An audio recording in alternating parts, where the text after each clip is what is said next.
Coba dibayangin ini. Ada seorang streamer yang super populer, terus ada sebuah game dengan komunitas yang solid banget, dan tiba-tiba meledak kepanikan massal. Padahal, si streamer ini bahkan belum mulai mainin gamenya loh. Aneh kan? Nah, apa sih yang sebenarnya terjadi?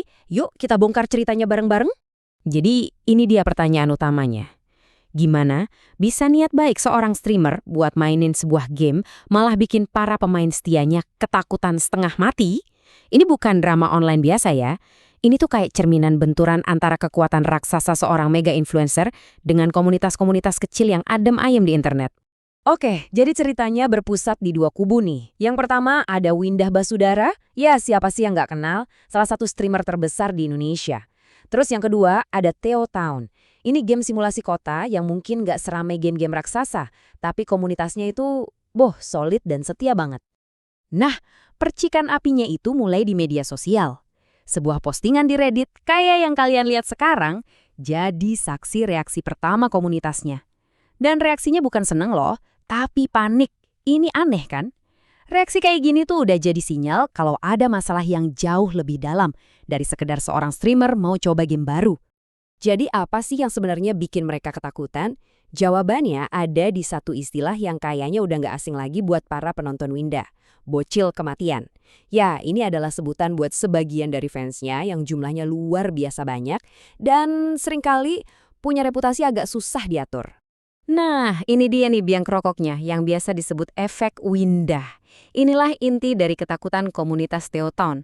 Mereka tuh bukan takut sama Windahnya, tapi sama gelombang tsunami pemain baru yang reputasinya, ya gitu deh, udah terkenal suka bikin rusuh. Dan ketakutan ini bukan ngasal loh. Mereka udah punya buktinya dari kasus-kasus sebelumnya. Coba aja lihat apa yang terjadi sama game kayak Growtopia dan Guardian Tales. Grup media sosialnya jadi kacau, rating gamenya anjlok gara-gara di-review bom, terus developernya yang mereka hormati malah di-spam abis-abisan. Wajar dong kalau mereka mau melindungi rumah mereka dari nasib yang sama? Coba dengerin deh curhatan dari salah satu anggota komunitasnya ini. Ini tuh ngena banget. Ini bukan soal elitis atau sombong, tapi murni karena mereka sayang banget sama lingkungan main mereka yang udah aman dan sehat. Rasa takut itu muncul dari rasa sayang sama komunitas dan developernya. Karena ada ancaman ini, komunitasnya jadi terbelah. Muncullah satu ide solusi yang, ya cukup kontroversial, gatekeeping. Gampangnya, sengaja menutup pintu rapat-rapat buat para pendatang baru demi menjaga keaslian komunitas mereka. Nah, disinilah perdebatannya jadi makin rumit dan seru. Di satu sisi, gatekeeping emang bisa jaga komunitas biar tetap sehat dan bebas dari drama. Tapi di sisi lain, kalau ditutup terus, gamenya kapan gedenya? Bisa-bisa dianggap sombong sama orang luar kan? Ini dilema klasik yang sering banget dihadapi banyak komunitas online. Oke, jadi kalau sampai beneran rusuh nih, salah siapa dong sebenarnya? Pertanyaannya simple, tapi jawabannya wah pusing. Banyak banget pihak yang bisa ditunjuk. Yuk kita lihat argumennya satu-satu. Ada yang bilang, ya jelas salah fansnya yang toksik dong, kan mereka yang bertindak. Tapi ada juga yang nunjuk Windah sebagai enabler, karena dengan pengaruh sebesar itu, harusnya dia punya tanggung jawab buat ngedukasi penontonnya. Belum lagi ada pihak ketiga yang sengaja manas-manasin suasana. Dan bahkan ada juga yang ngerasa komunitas Theo Town sendiri yang reaksinya berlebihan. Terus gimana tanggapan Windah sendiri? Iya dia frustrasi lah.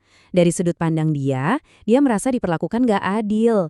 Dia kan cuma mau main game kayak streamer lain. Tapi ya gitu, gara-gara reputasi sebagian penontonnya, dia jadi kena getahnya terus. Dan biar kebayang segede apa tantangannya, coba lihat angka ini. 50.000. Itu jumlah orang yang nonton dia barengan secara live.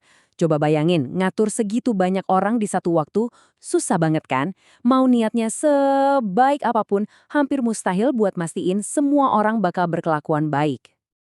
Dengan penonton sebanyak itu, kayaknya kerusuhan udah di depan mata ya. Tapi, di tengah semua kepanikan dan saling tuduh ini, cerita ini punya plot twist. Dan twistnya datang dari pihak yang paling nggak disangka-sangka, developernya sendiri.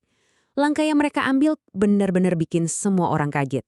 Bukannya masang tembok atau ikut panik, developer Theo Town malah membuka gerbangnya lebar-lebar. Gila kan? Mereka nggak cuma menyambut para pemain baru, tapi malah merayakannya dengan ngasih kode redeem yang pakai nama Windah. Ini sih langkah yang jenius banget, yang langsung membalikan semua ketakutan jadi perayaan.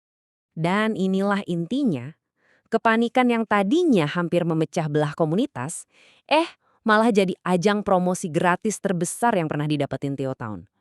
Developernya pinter banget mereka, melihat peluang di tengah kekacauan, dan berhasil mengubah potensi krisis jadi kemenangan besar.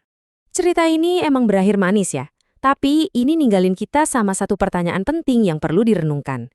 Kasus Theo Town emang untung, tapi ini maksa kita buat mikir, seberapa jauh sih kita harus melindungi ruang online kita? Dan kapan perlindungan itu malah berubah jadi isolasi yang justru bikin komunitas kita nggak berkembang? Nah, itu yang perlu kita pikirin bareng-bareng.